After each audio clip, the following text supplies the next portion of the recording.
नमस्कार, फिर पैसा बोलता है में आपका स्वागत है। मैं आनंद श्रीनिवासन।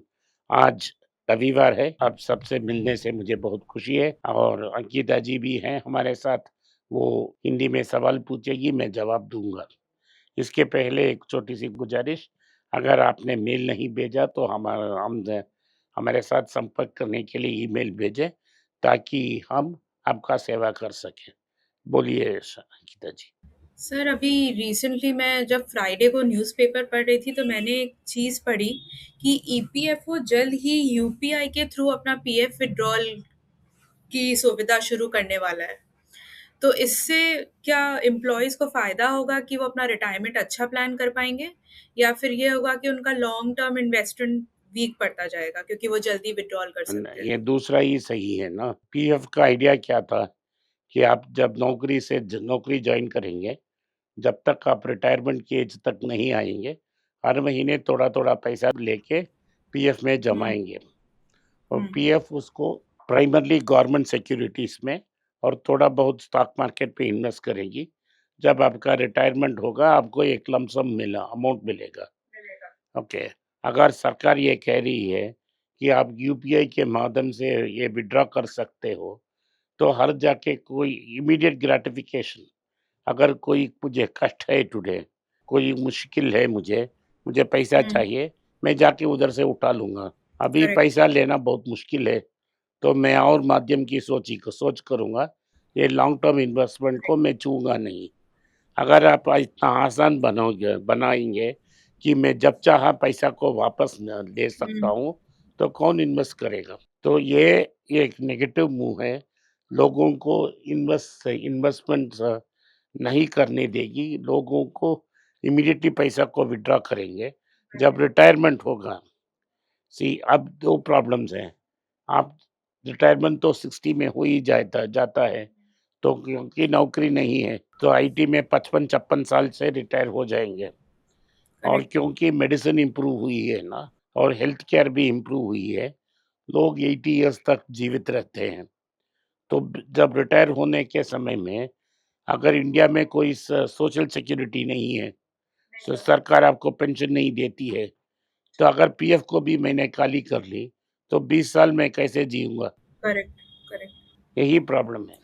तो हम अपने व्यूअर्स को यही बताना चाहेंगे कि अगर जो इस स्कीम में है वो उसको विथड्रॉ ना करें। पीएफ में जो पैसा है, अगर आप रिटायर नहीं हो रहे हैं, इसे चूना मत। आप नौकरी बदल सकते हैं, जब आप नौकरी बदलते हैं, पीएफ को ट्रांसफ़र करें। अगर आपने पीएफ से पैसा विथड्रॉ की, तो रिटायरमेंट में आपके पास कुछ नहीं होगा। सर रिटायरमेंट से जैसे हमने अभी मेडिसिन्स, फार्मास्यूटिकल्स की बात करी, तो एपीआई और फार्मास्यूटिकल केमिकल्स का प्राइसेस आई थिंक 5 टू 10% तक गिरा है, जिसकी वजह से जो फार्मा कंपनीज़ हैं उनका मार्जिन काफ़ी इंक्रीज़ हो गया है। तो इस समय क्या लोगों को जो फार्मास्यूटिकल कंपनीज़ हैं उनको कंसिडर करना चाहिए? फार्मास्यूटिकल कंपनी सिर्फ़ एपीआई प्राइस गिरने के कारण से कंसिडर नहीं करना चाहिए। फ ओके। भारत के जो बहुत सारे फार्मा कंपनीज़ हैं, जो अपने गुड्स को बाहर बेचते हैं और डॉलर्स में कमाई करते हैं। भारत की जो इकॉनमी है, इसमें सबसे बड़ी प्रॉब्लम है कि हमारे देश में डॉलर की स्कार्सिटी है।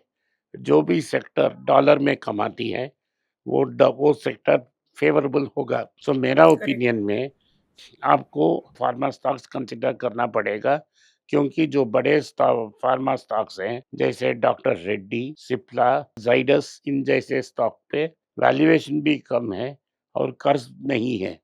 तो अगर आप इन स्टॉक्स को कंसिडर कर सकते हैं, लॉन्ग टर्म में आपको बड़ा फ़ायदा हो सकता है। सर अभी आप सिप्ला की बात कर रहे हैं तो अभी आया है कि सिप्ला ने इंडिया बिजनेस का नया हेड अपॉइंट करा है, जिन्होंने इनहेलेशन, ऑन्कोलॉजी और रेस्पिरेटरी में अच्छा इन्वेस्टमेंट करा है, आई थिंक अराउंड 4,000 करोड़ का। तो इससे क्या करंट वैल्यूएशन जो सिप्ला की है उस पे कुछ इफेक्ट पड़ेगा? ये सीईओ बदलने से कोई इफ़ेक्ट नहीं होगा, लेकिन सिप्ला एज़ अ कंपनी जो अब तक के लिए रेस्पिरेटरी के लिए ड्रग्स के लिए जाना जाता था, लेकिन अब क्या कर रहे हैं कि वो डायबिटीज़, कार्डियोवैस्कुलर और जो अ, ये डाइट की ड्रग्स है ना, जो सेमीग्लूटाइड ये सब बना रहे हैं। तो हुँ। Cipla as a company expand कर रही है और उनका एक अमेरिकन मार्केट में बहुत स्ट्रॉन्ग प्रेज़ेंस है। अगर आप कंसीडर कर वेट कर सकते हैं 5 साल के लिए, तो एक फार्मा बास्केट में आपको बहुत अच्छा रिटर्न मिलेगा। स्पेशली सिप्ला में बहुत अच्छा रिटर्न मिलेगा। सर ऐसे ही ज़ाइडस ने भी यूएस बेस्ड अज़र्शियो को एक्वायर करा है, जो जिससे कंपनी का स्पेशलिटी ऑन्कोलॉजी मेडिसिन्स में बहुत स्ट्रॉन्ग हो गया है। यस। तो इससे क्या फ्यूचर पे उसकी कंपनी का कुछ असर पड़ेगा? बहुत असर पड़ेगा भाई। मैंने पहले ही न्यूज़ दिया था कि इस कंपनी को उन्होंने एक्वायर किया है। अभी एक्विजिशन कंप्लीट हो गया है। इस company specialised oncology cancer products के लिए स्पेशलाइज्ड है। तो जो डिस्ट्रीब्यूशन नेटवर्क चाहिए था उनको अमेरिका में वो मिल गया। तो वो उनका प्रेज़ेंस अमेरिका में एक्सपैंड होगा। तो हमें इसको डेफ़िनेटली कंसीडर करना चाहिए। सर फार्मा कंपनीज़ के अलावा अभी क्योंकि यूएस और हमने अभी जस्ट लास्ट डे ही बात करी थी सैटरडे को कि उन यूएस और ईरान के बीच में जो डील साइन हुई है उससे क्रूड ऑयल के प्राइसेस बहुत गिरे हैं, जिसकी वजह से जो एफएमसीजी कंपनीज़ हैं उनके पैकेजिंग और ट्रांसपोर्टेशन कॉस्ट में भी बहुत रिलीफ मिला है। पर अभी जो हम लेटेस्ट इस समय इंडिया में देख रहे हैं कि मॉनसून बहुत वीक हो रहा है और एल नीनो का भी चिंता सबको बढ़ रही है। तो इससे क्या एफएमसीजी कंपनीज पे कुछ इफेक्ट पड़ेगा और उनकी नॉट सेल्स ओनली पे बहुत एफएमसीजी, प्रेशर रहेगा? अभी तक न्यूज़ आया है कि भारत में आज तक की जो मानसून की शॉर्टेज है, वो लगभग 41 से लेके 50% की शॉर्टेज है। 41 टू 50% शॉर्टेज। क्योंकि बॉम्बे में तो अभी तक आया ही नहीं है मॉनसून। बॉम्बे में आया भी नहीं है, अब तक बॉम्बे को आना था। तो करेक्ट। ये स्ट्रॉन्ग एल नीनो इफेक्ट है। इससे सोइंग में प्रॉब्लम होगा। और दूसरी चीज़ ये है कि फर्टिलाइज़र में प्रॉब्लम था। फर्टिलाइज़र हमको नहीं मिला और क्योंकि ये गल्फ से इंपोर्ट होती थी। ये दोनों हम्म। कारण से जो एग्रीकल्चर इनकम है, वो डेफ़िनेटली अफ़ेक्ट होगा इस बार। फूड प्राइसेस इंक्रीज़ होंगे, ओवरऑल इन्फ्लेशन होगा, इंक्रीज़ होगा। दूसरी बात ये है कि ये जो टू व्हीलर कंपनीज़ हैं, जो मोटरसाइकिल और स्कूटर बेचते हैं, उन company, small cars, FMCG companies का डिमांड बैडली अफ़ेक्ट होगा। तो सर कौन सी कंपनीज हैं जिनमें बैडली इफेक्ट होगा इसकी वजह से? Definitely Hindustan Unilever, Asian paints, जो बिरला वोफर्स है, नेस्ले है, गोदरेज कंज्यूमर है, आईटीसी है, सारे के सारे स्टॉक्स अब बाटा होगा, शूज़, सॉक्स, जो भी कंजम्पशन स्टोरी है, वो डेफ़िनेटली अफ़ेक्ट होगा। सर अभी आपने शूज़ की बात करी तो उससे एक क्वेश्चन था लोगों का कि बाटा इंडिया ने अपना नया सीईओ अपॉइंट करा है मिस्टर संजय राव, जो पहले आई थिंक नाइकी और ज़ारा इंडिया के साथ एसोसिएटेड थे। इनके आने से आई थिंक इनके फुटवेयर्स बाटा इंडिया में बहुत ग्रोथ दिखी है।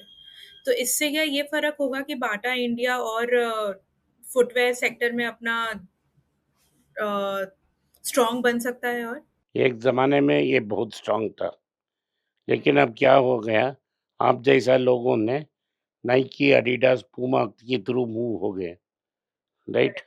जो फॉर्मल शूज़ पहनते हैं, वो इधर बिस्पोक शूज़ खरीदते हैं या हश पपी जैसे शूज़ खरीदते हैं। तो प्रीमियम फुटवियर में वो अभी प्रेज़ेंट नहीं है। तो लोअर एंड में क्या हो गया है कि रिलैक्सो, वैकुरू, वीकेजी, प्राइड इन जैसे कंपनियों ने भी उनका मार्केट ले लिया। सो जो बॉटम ऑफ द मार्केट था वो भी अनऑर्गेनाइज्ड सेक्टर के पास चला गया, जो चाइना से चीपली प्रोडक्ट ला सकती हैं। ला सकते हैं। और जो प्रीमियम प्रोडक्ट्स हैं, वो प्रीमियम ब्रांड्स के पास चले गए। तो उनके पास जो मार्केट पड़ा है, ये स्कूल गोइंग चिल्ड्रन का मार्केट पड़ा है, जो ब्लैक शूज़ और कैनवास शूज़ खरीदते हैं। अभी हुँ। जो बेटा का फुटप्रिंट है, वो कम होता जा रहा है। इसका जो एड्रेसेबल मार्केट है उनका, पैसा स्पेंड कर सकता है, वो नहीं जा सकता। आपको पता है कि मेरी शूज़ आंटी खरीदती हैं। मैं कह सकता हूँ कि अभी 20 साल में मैं एक बार भी बाटा शोरूम नहीं गया। जब आखिरी बार गया था, तो 40 साल के कम था मैं। तो बाटा के पास जो बड़े कस्टमर्स थे, उसके पहले हर बार हम बाटा जाते थे। तो बाटा के पास जो अफ्लुएंट कस्टमर बेस था, वो कंप्लीटली चला गया। और जो हुँ। बॉटम ऑफ द पिरामिड हवाई स्लीपर्स यूज़ करता था, वो भी चला गया। तो बाटा को अपना स्ट्रैटेजी बदलना चाहिए। सिर्फ़ एक आदमी को रिक्रूट करने से स्ट्रैटेजी नहीं बदलेगा। सो हमको देखना है कि क्या स्ट्रैटेजी है उनका। सर आज का इस वीक का आखिरी सवाल, लोगों के लिए नेक्स्ट वीक के लिए क्या सजेशंस देना चाहेंगे सर आप? सोने का दम बहुत कम हो रहा है। आप अब देखते हैं कि ₹13,750 तक आ गया है। साहब का ₹1000 की जो शुल्क है, उसे हमको 13,750 में रखा है, क्योंकि ये डर है कि अमेरिका अपना इंटरेस्ट रेट बढ़ा ही रही है, तो गोल्ड का दाम में और कमी आ सकती है। तो आप गोल्ड को कंसीडर कर सकते हो। आज के लिए इतना ही। आपने इस पॉडकास्ट को सुना, इसके लिए मैं आपका आभारी हूँ। हो सके तो वीडियो को लाइक कीजिए, चैनल को सब्सक्राइब कीजिए और बेल नोटिफ़िकेशन दबाएँ। इस वीडियो को अपने दोस्त और रिश्तेदार के पास भेजें और उन्हें देखने की आग्रह करें। नमस्कार, धन्यवाद, जय हिंद। अगर आप मुझसे संपर्क करना चाहते हैं, नीचे दिए गए ईमेल में मेल भेजें। मेरी टीम आपके साथ संपर्क करेगी और मदद भी करेगी।